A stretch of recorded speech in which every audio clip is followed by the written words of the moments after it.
The Better Business Bureau, as you guys know, provides us with some tips and tricks for, consumers and businesses every week. We have Chris Babin, President and CEO of our local Better Business Bureau, joining us today. Chris, welcome back. Thanks for having me. Haven't seen you in a while, in person at least, but we're back and live in action this week, and we're talking about security systems. So when it comes to selecting a security system company, how important is it to reach out to multiple before committing to just one?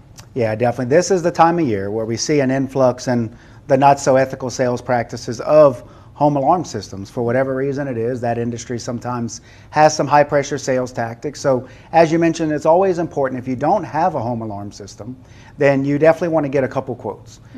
There's a couple local businesses that provide alarm systems. There's national companies as well. Some may fit better with what you're looking for. But as always, get quotes up front. Not just what is it going to cost monthly, but what are the installation costs, because sometimes that ends up being the priciest part of it. And when speaking to these different companies, what are some red flags that we might look out for?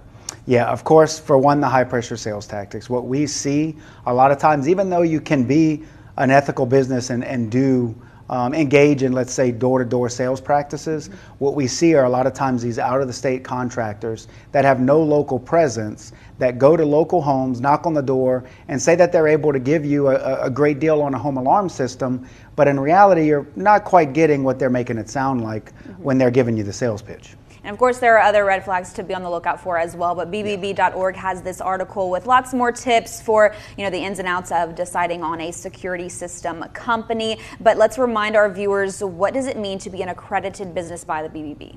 Yeah, great question. So an accredited business, they meet the standards that we set forth. That's how we rate all businesses. So an accredited member not only met those standards when they were vetted, when they applied, but they also continue to meet those standards. We have just over 1,000 accredited members just in the 7 parishes that we cover out of our office. So regardless of the product or service that you're looking for, there's a business out there that can provide it, that we vetted and marked as trustworthy. That way you can trust them. Yeah, and countless, businesses, like you said, in different categories that are accredited by the BBB. Again, that is all at BBB.org. But if you would like to see this specific article, again, you can search on the BBB's website for security system company tips.